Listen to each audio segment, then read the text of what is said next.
بہت بہت شکریہ۔ ناول فنا کا 5واں باب پیش خدمت ہے۔ اس کا نام ہے دل والی اور دلدار۔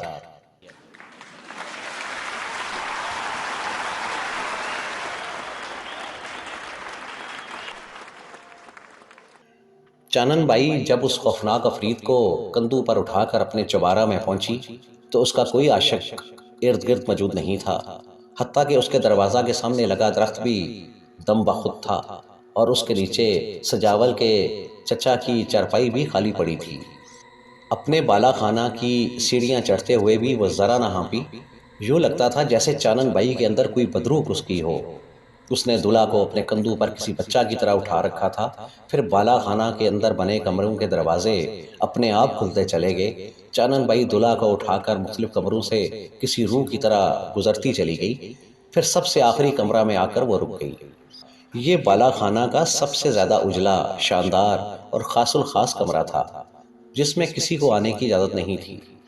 چانن بائی نے دلہا کو آرام سے ایک بستر پر لٹا دیا اور خود اس ٹرنک کی طرف دوڑ پڑی جس میں مختلف زخموں کے لیے مرہم پڑے ہوئے تھے۔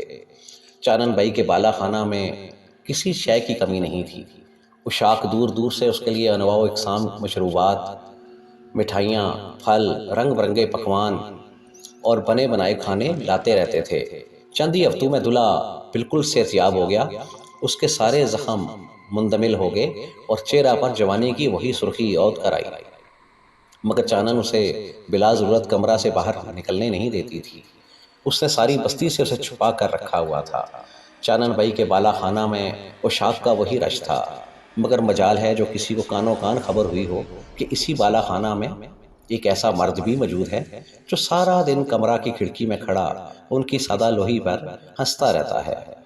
چانن بائی نے چند ہی روز میں یہ محسوس کر لیا تھا، اس کا پراسرار مہمان فن کی تمام اصناف پر نہ صرف بے تکان بول سکتا ہے بلکہ فن کو اس کی گہرائی تک سمجھنے میں بھی اسے خاص ملکہ حاصل ہے۔ یہ دیکھ کر چانن بائی نے اس کے سامنے اپنا سارا دل کھول کر رکھ دیا تھا۔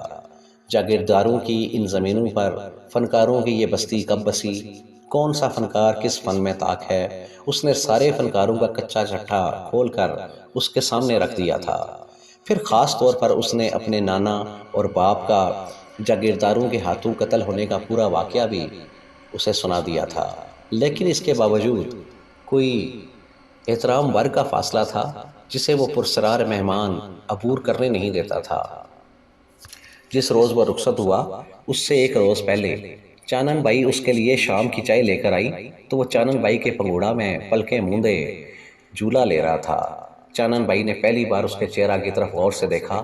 بنیادی طور پر وہ ایک وجیح و شکیل مرد تھا جس کے خال و خط کسی بھی عورت کے لیے جاذب نظر تھے، مگر اس کے باوجود ایک روکھا اور کھردرا پن تھا جو اس کے چہرہ کا احاطہ کیے ہوئے تھا اور جسے اس کی وجاہت بھی چھپانے میں ناکام رہ جاتی تھی۔ خیر، یہاں مکمل کون ہے؟ چانن بائی نے اپنا سر ہلا کر ایک طویل سانس بھر کر سوچا۔ اب پتہ نہیں یہ چانن بائی کے قدموں کی چاپ تھی یا اس کے طویل سانس کی مہک۔ دلہا نے اچانک اپنی آنکھیں کھول دیں اور اس کی طرف دیکھ کر ہنس پڑا۔ چائے؟ چانن بائی نے پیالی اس کی طرف بڑھا کر کہا، گو کچھ ایسی خاص طلب تو نہیں تھی، پر اب تجھے کون انکار کر سکتا ہے؟ دلہا نے مسکرا کر کہا تو چانن بائی بھی ہنس پڑی اور اسی پگوڑا کے پاس ایک آرام کرسی پر بیٹھ گئی۔ تجھے یہاں کوئی تکلیف تو نہیں دلدار؟ چانن بائی نے پوچھا۔ وہ اسے ہمیشہ اسی نام سے پکارا کرتی تھی اور یہی دلہا کا اصل نام بھی تھا۔ تکلف میں نہ پڑ چانن، تو چنگی طرح جانتی ہے دلدار یاروں کا یار ہے، وہ یاروں کے پسینے پر اپنا لہو ڈول دیا کرتا ہے۔ دلدار دلہا نے انگلی اس کی طرف اٹھا کر کہا، میرے کہنے کا مطلب یہ نہیں تھا، میں تو صرف یہ پوچھنا چاہتی تھی تجھے اور کسی چیز کی لوڑ ہو تو وہ میں پوری کر دوں۔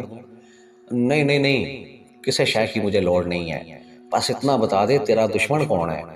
یہ کہہ کر اس نے پگوڑا میں لیٹے لیٹے ہی اپنی آنکھوں پر کالی اینک چڑھا لی تھی۔ تو کیا کرے گا پوچھ کر؟ یہاں میرے 100 سجن ہیں، 100 دشمن ہیں، چانن بائی نے کہا۔ اس پر دلدار دلہا پگوڑا میں اٹھ کر بیٹھ گیا۔ اوئے تیرے دشمنوں کو دھرتی میں اتار دوں گا اور تیرے سجنوں پر صدقے وار دوں گا کہ وہ تیرے سجن ہیں۔ چل چھڑ پرا۔ چانن بائی نے ہاتھ ہوا میں لہرایا، مجھے اپنے کسی دشمن کو قتل نہیں کرانا۔ یہ کیا کہہ رہی ہے چانن؟ تو نے آپ بتایا تھا کہ تیرے نانا اور باپ کو ان جگیرداروں نے قتل کر دیا تھا۔ دلدار دلہا کی حیرانی اس سے سوا تھی۔ اس پر چانن بائی کرسی سے اٹھ کھڑی ہوئی۔ ہاں بتایا تھا، پر اپنے باپ کا انتقام میں لے چکی ہوں۔ یقین نہیں آتا تو پردہ ہٹا کے ایک نظر اس درخت تلے تک لے جہاں ہن بھی ایک لاش منجی پر پڑی ہے۔ اتنا سننا تھا، دلدار دلہا چائے کی پیالی ایک طرف پھینک کر کھڑکی کی طرف دوڑ پڑا۔ پھر اس نے ایک جھٹکا سے اس کا سارا پردہ کھینچ لیا۔ چانن بائی کے بالا خانہ کے بالکل سامنے ایک کھروڑی منجی پر ایک آدمی دھوتی لانگڑ پہنے حقہ کے لمبے لمبے کش لے رہا تھا۔ کچھ نظر آیا؟ چانن بائی نے پیچھے سے اس کے کندھا پر ہاتھ رکھ کر کہا۔ پر یہ تو جیوندہ جاگدا ہے چانن، لاش تو نہیں ہے۔ دلدار دلہا نے اپنی اکھیاں چنیاں کرتے ہوئے کہا، ذرا غور نال تک، یہ تیرا وہم ہے کہ یہ جیوندہ جاگدا ہے۔ نہیں، وہم کس طرح ہو سکتا ہے؟ ادھر تک حقے کے لمبے لمبے کش لے رہا ہے۔ دلدار دلہا نے ہاتھ چانن بائی کے چہرہ کی طرف اٹھا دیا۔ اوے چلیا، یہ مر چکا ہے، تو تی لانگڑ بن کے حقے کے کش لگا کر صرف جینے کا ڈھونگ رچایا ہوا ہے اس نے۔ چانن بائی نے اس پر زور دے کر کہا تو دلدار دلہا کی آنکھیں اسی کا چہرہ پر ٹھہر گئیں جن میں سوال ہی سوال بھرے تھے۔ نہ، یہ ہے کون؟ آخر وہ پوچھ ہی بیٹھا۔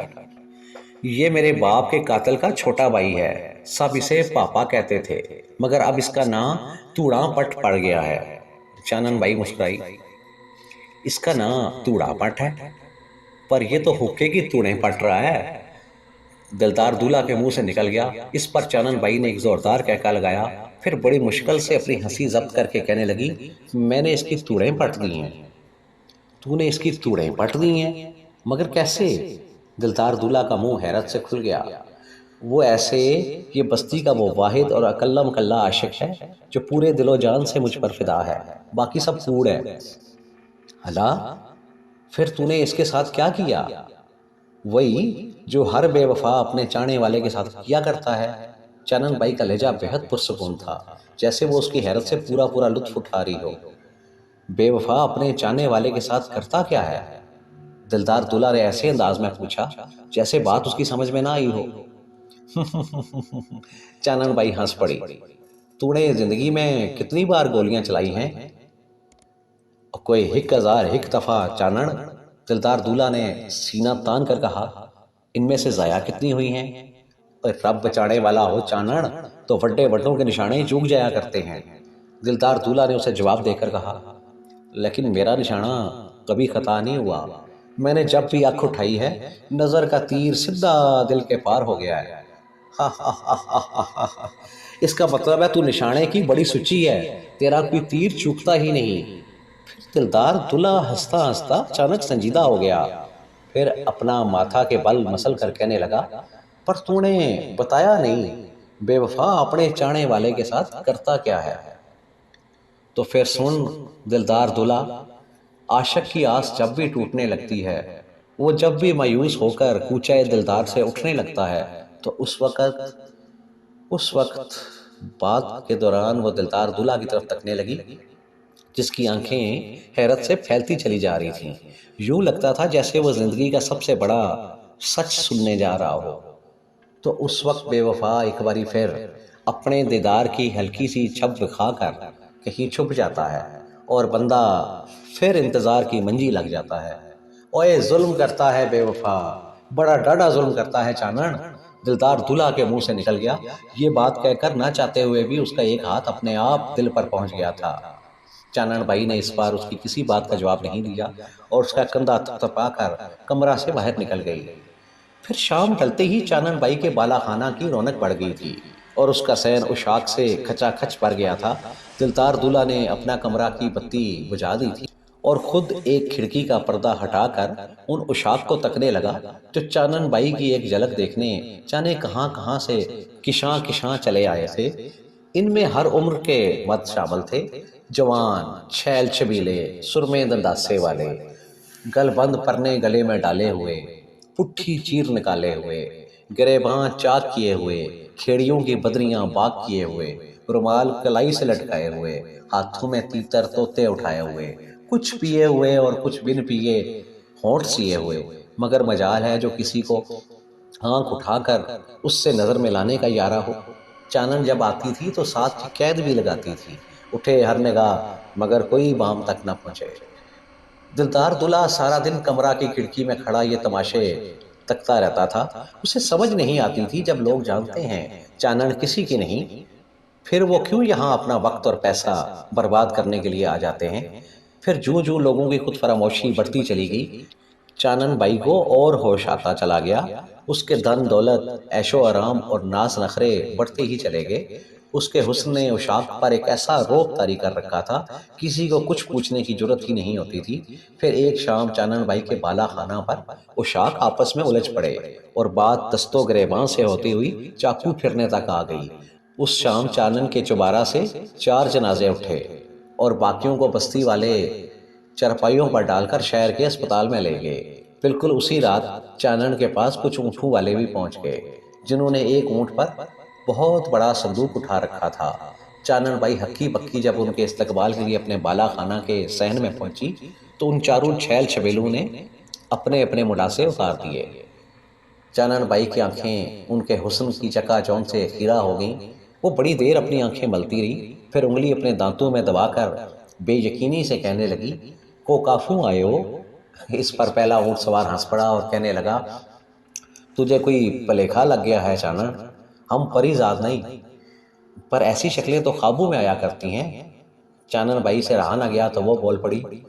اس پر ایک بار پھر وہ چاروں ہنس پڑے۔ پھر کوئی دوسرا کہنے لگا، ہماری شکلوں پر نہ جا چانن، ہمارے دل اپنی شکلوں سے میل نہیں کھاتے۔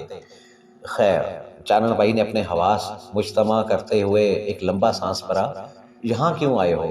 اس پر 2 جوان اس صندوق کی طرف متوجہ ہو گئے جو ذرا پیچھے کھڑا اونٹ پر لدا تھا۔ پھر انہوں نے وہ صندوق اتار کر اس کے قدموں میں ڈھیر کر دیا۔ یہ تو وہی صندوق ہے، یہ تم لوگوں کو کہاں سے لگ گیا؟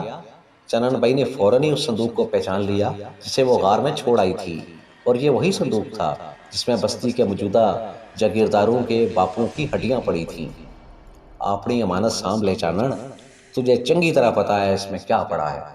اس بار تیسرا اونٹ سوار بول پڑا، ٹھیک ہے منڈیو، میں اسے رکھ لیتی ہوں، مگر یہ نہیں بتاؤ گے تمہیں میرے پاس بھیجا کس نے ہے؟ تو اسے بھی چنگی طرح پچھانتی ہے، آج کل تیرا ہی مہمان ہے وہ۔ آخری اونٹ والا نے اس بار اپنے ساتھیوں کی طرف تکتے ہوئے کہا، اور جہاں اس کا اشارہ سمجھتے ہی وہ سارے پیچھے کی طرف مڑنے ہی لگے تھے کہ چانن بائی نے ہاتھ اٹھا دیا، دلدار دلہا سے تم لوگوں کا کیا رشتہ ہے؟ اس بار اونٹ والوں میں سے کسی نے اس کی بات کا جواب نہیں دیا۔ اپنے اپنے اونٹوں پر سوار ہو گئے اور انہیں جنوب کی طرف ہنکانے لگے۔ چانن بائی اب کی بار ان کے پیچھے دوڑ پڑی، میرے سوال کا جواب تو دو۔ اس بار مڑتے مڑتے آخری اونٹ کے پیچھے بیٹھا سوار نے انگلی اس کی طرف اٹھائی اور بولا، آقا سے کہنا کرسی دلہن بنی آپ کا انتظار کر رہی ہے۔ اس کے یہ کہنا کی دیر تھی جیسے ان اونٹوں کو پر لگ گئے۔ پھر جب تک چانن اپنی پلکیں جھپکاتی وہ گرد اڑاتے اس کی نظروں سے اوجھل ہو چکے تھے۔ یہ کیسا خواب تھا؟ چانن بائی ان کے ہوا ہوتے ہی اپنی انگلی دانتوں سے کاٹ کر بول اٹھی۔ پھر وہ بڑی دیر اپنے بالا خانہ کے صحن میں اسی صندوق کے پاس کھڑی رہی جسے اونٹوں والے اس کے لیے چھوڑ گئے تھے۔ پھر ایک خیال کوندا کی طرح اس کے ذہن میں لہرا گیا، اس صندوق کو ہمیشہ ہمیشہ کے لیے ان جاگیرداروں کی پہنچ سے دور رکھنے کا خیال، ایک ایسی جگہ جہاں وہ مر کر بھی پہنچ سکیں نہ کبھی سوچ سکیں۔